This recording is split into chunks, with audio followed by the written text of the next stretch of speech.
Chapter number 1: How, when, and where. You have already read about the ancient and medieval Indian history.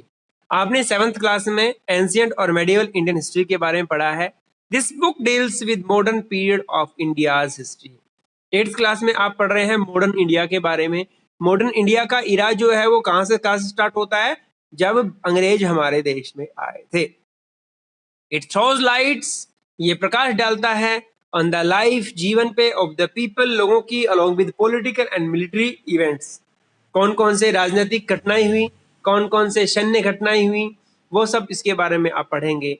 The developments in Indian society, Bharatiya Samaj में विकास, education system में विकास, नई technology में विकास, and its impact, और इसका प्रभाव, impact मानी प्रभाव, on arts, literature, literature क्या होता है? साहित्य, एंड आर्किटेक्चर, आर्किटेक्चर क्या होता है? भवन निर्माण की कला, have also been dealt in this volume. इस चैप्टर में, इस बुक में आप पढ़ेंगे इन सब के बारे में कि हमारे देश में नया जो काल स्टार्ट हुआ, इसे मॉडर्न इंडिया कहते हैं, उसमें कौन कौन से डेवलपमेंट हुए related to Indian society, education system, technology, और इनका हमारी लाइफ पे, आर्ट पे, लिटरेचर पे, आर्किटेक्चर पे क्या इफेक्ट पड़ा. पहले के जमाने में मकान वगैरह अलग, महल वगैरह अलग तरीके के बनाए जाते थे, उसके बाद अलग तरीके के बनने लगे. तो ये सब टेक्नोलॉजी कहाँ से आई, किससे, किसने हमें प्रभावित किया, all of this will be studied in this book. सबसे पहले आता है meaning of history. History is the description of people, place and events of the past written chronologically. Chronologically का मतलब होता है पीढ़ी दर पीढ़ी. It is the description of the lifestyle, customs, tradition, culture, religious beliefs and occupations of our ancestors. मतलब हमारे जो पूर्वज हैं, एसेंटर का मतलब पूर्वज, उनके कस्टम्स क्या क्या थे, उनकी लाइफस्टाइल कैसी थी, उनके ट्रेडिशंस क्या थे, उनके कल्चर कैसी थी, उनके रिलीजियस बिलीफ मीन्स उनके भगवान कौन कौन से थे, उनके व्यवसाय ऑक्यूपेशंस कौन कौन से थे, वो सब हम स्टडी करेंगे. अब आज के जमाने में बैंकिंग है, पायलट वगैरह है, होटल्स वगैरह हैं, ये ऑक्यूपेशंस पहले नहीं थे. तो अलग तरीके के ऑक्यूपेशंस थे, वो कौन कौन से थे उसके बारे में हम लोग डिस्कस करेंगे इस चैप्टर में. It also deals with the social and political system of the past. इतिहास में सोशल और पॉलिटिकल सिस्टम कैसा था, मतलब समाज में लोग किस तरीके से रहते थे, कौन कौन सी प्रथाएं थी, तो वो सब चीजें. और पॉलिटिकल सिस्टम मीन्स राजा भी, राजा प्रजा तो पहले तब भी हुआ करती थी, आज भी है. आज हम डेमोक्रेसी के अंदर हैं तो क्या हो गया, आपके पीएम सीएम और आपके ये हो गए. पहले आपके राजा प्रजा हुआ करती थी, सामंत वगैरह हुआ करते थे. तो उस सब चीजों के बारे में पढ़ेंगे. इन this book the progress of Indian society, Bharatiya Samaj का उत्थान, एजुकेशनल सिस्टम में बदलाव एंड टेक्नोलॉजी में बदलाव, और इसके effect on art, architecture and literature have also been discussed. ये भी हम क्या करेंगे, डिस्कस करेंगे. अब कुछ डेट्स. कई बार क्या होता है, एक पुरानी जो इवेंट होती है उसकी टाइमिंग बताने में थोड़ी सी प्रॉब्लम आती है. हम ये कहेंगे इतने 1000 साल पहले, तो थोड़ी सी प्रॉब्लम आ जाती है वहां पे समझने में. तो यहाँ पे एक डेट को समझ लेना थोड़ा सा चीज अच्छा रहता है. जैसे आपने पढ़ा होगा जैसे बिफोर क्रिस्ट हो गया, बीसी, ठीक है ना, ये सब. The study of Indian history includes the study of dates. Dates are important for the systematic and chronological study of history.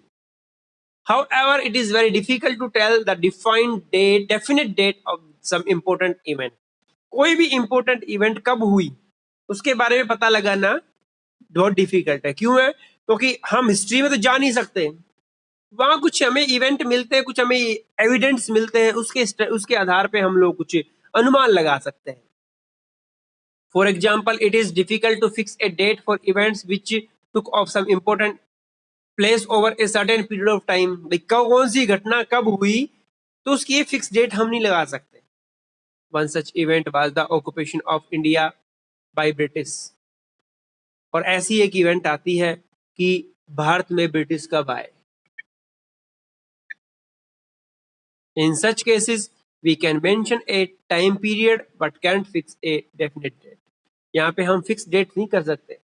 यहाँ पे हम क्या कर सकते हैं, टाइम पीरियड, इतने से इतना. 1850 से 1855 के बीच, मतलब 18वीं शताब्दी में। हमने कह दिया 18 सेंचुरी मींस 18 शताब्दी का मतलब 1801 से लेकर के 1899 तक। तो ये क्या हो गया, एक टाइम फ्रेमिंग हो जाती है, हम फिक्स डेट नहीं कर सकते। कुछ main events of Indian history देखिएगा। Establishment of East India Company, हमारे देश में जब अंग्रेज आए थे तो ईस्ट इंडिया कंपनी के फॉर्म में आए थे। ब्रिटिश एडमिनिस्ट्रेटिव सिस्टम, यहाँ पे फिर उन्होंने एडमिनिस्ट्रेशन लगा दिया। British revenue and administrative policies, the development of industrialisation, the first war of independence of 1857, 1857 का पहली क्रांति। एंड उसके बाद आता है द न्यू एजुकेशन सिस्टम। फिर सोशल रिफॉर्म्स हुए हमारे इंडिया में, सोशल रिलीजियस रिफॉर्म और फैक्टर्स प्रमोटिंग नेशनलिज्म। और उसके बाद क्या हुआ, Indian national movement and the freedom struggle. ये सब चीजें हम डिस्कस करेंगे इस बारे में, ठीक है।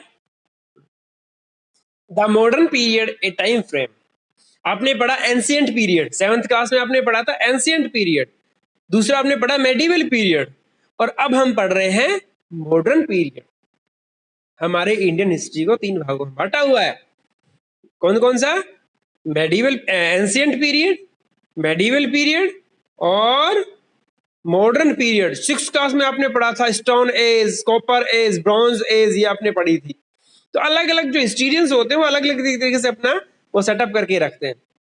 देखिएगा, historians have divided Indian history on different basis, अलग अलग बेस पे उन्होंने बांट रखा है। जेम्स मिल की हम बात करें, एक ब्रिटिश इकोनॉमिस्ट थे, thinker. In his book A history of British India, उन्होंने अपनी बुक लिखी थी history of British India, have divided Indian history into 3 periods.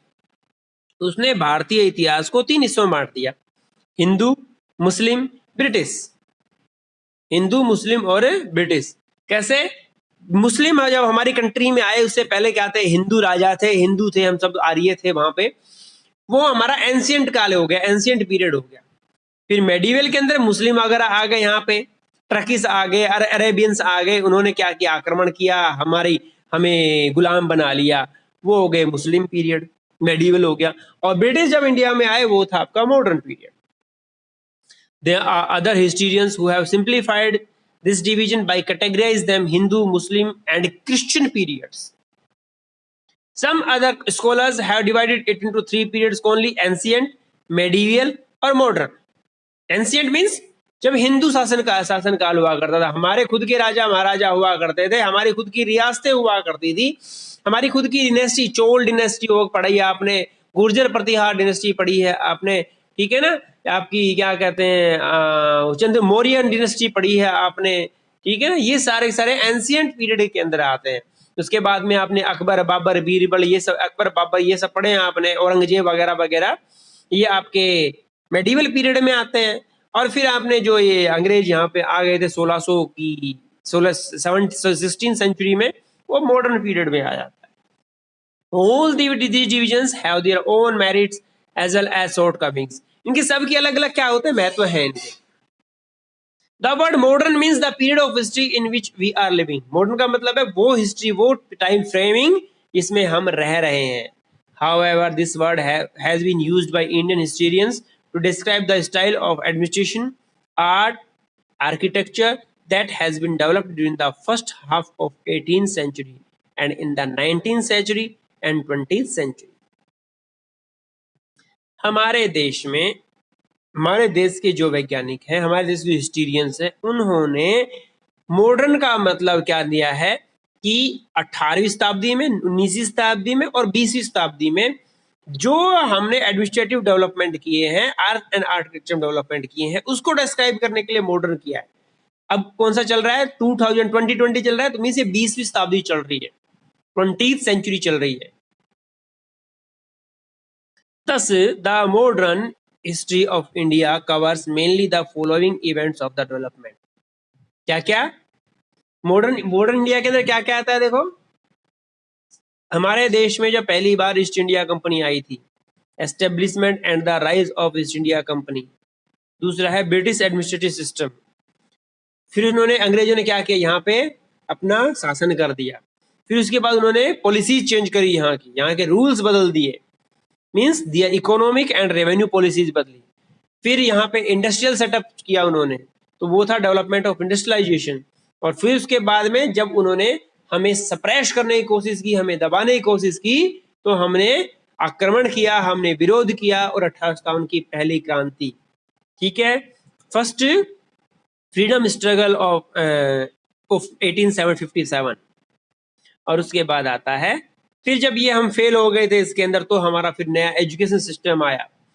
फिर उसके बाद में सोशियो रिलीजियस रिफॉर्म हुए, फैक्टर्स प्रोमोटिंग नेशनलिज्म, फिर नेशनलिज्म राष्ट्रीयता उत्पन्न हुई लोगों में, फिर सोशियो रिलीजियस रिफॉर्म हुए, नेशनल मूवमेंट हो गए। और ये सारा यहाँ तक क्या है आपका कॉलोनियल इरा भी कहते हैं इसको मॉडर्न एज के साथ साथ कॉलोनियल इरा।